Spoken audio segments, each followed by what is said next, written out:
مسجد نبوی کا صحن تھا اور ایک شخص کونے میں بیٹھ کے دعا مانگ رہا ہے. ذرا اس کے دعا کے لفظ سنیے. اللہم انی اسألک بانک انت اللہ. اے اللہ میں تجھ سے اس لیے مانگتا ہوں کہ تو میرا اللہ جو ہے.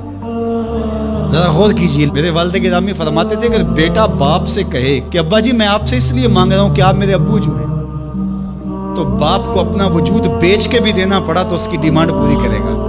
جو اس نے لفظ ہی ایسا کہہ دیا کہ ابو میں آپ سے اس لیے مانگ رہا ہوں کہ آپ میرے ابو جو ہیں، تو میں نے آپ سے ہی مانگنا. تو بندہ کیا کہہ رہا ہے؟ اللہم انی اسألک بانک انت اللہ. اللہ میں تجھ سے اس لیے مانگ رہا ہوں کہ تو میرا اللہ جو ہے. لا الہ الا انت، تیرے علاوہ کوئی ہے بھی تو نہیں.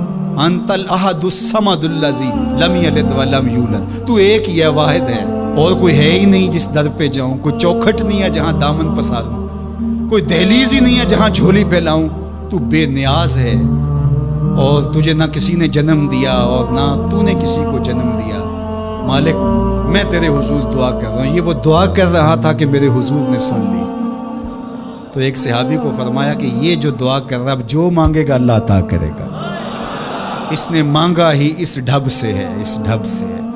ایک دعا اور سن لیجئے جو سیدنا علی المرتضیٰ رضی اللہ تعالی عنہ رب سے مانگتے ہیں. اللہ اکبر. مجھے تو آج سارا دن اس دعا نے نحال کیے رکھا.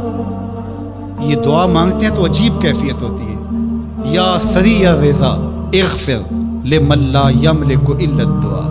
اے جلدی راضی ہو جانے والے، چھیتی مان جانے والے، اغفر لمن لا یملک الا الدعاء. اسے معاف کر دے جس کے پاس دعا کے علاوہ سہارا ہی کوئی نہیں، جس کے پاس دعا کے علاوہ کچھ ہے ہی نہیں جو پیش کر سکے. التجا ہی کر سکتا ہے، ترلا ہی کر سکتا ہے، منت ہی کر سکتا ہے. منتوں اور ترلوں کے علاوہ جس کے پاس کچھ نہیں ہے، اے جلدی مان جانے والے اس کی مغفرت کر دے، اس کو بخش دے. اللہ اکبر. تو وہ کریم ہے، وہ کہتا ہے میرے در پہ آؤ تو صحیح، کوئی جھولی پھیلاؤ تو صحیح. ہم تو مائل بکرم ہیں، کوئی سائل ہی نہیں. راہ دکھلائیں کسے راہ رب منزل ہی نہیں. کوئی آئے تو صحیح، جھولی پھیلائے تو صحیح، کوئی طلب تو کرے. دنیا والوں سے مانگیں تو ناراض ہوتے ہیں، اللہ سے نہ مانگیں تو ناراض ہوتا ہے. اللہ کہتا ہے مجھ سے نہ مانگو گے تو پھر کس در پہ جاؤ گے؟ قل ما یعبأ بکم ربی لولا دعاؤکم.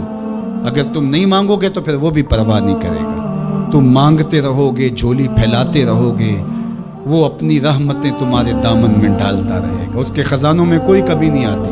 ہر بندے کو اس کی ڈیمانڈ کے مطابق، چاہت کے مطابق، طلب کے مطابق، آرزو اور تمنا کے مطابق دے دے. اس کے خزانوں میں پھر بھی کوئی کمی نہیں آتی. تو اسی سے مانگیں.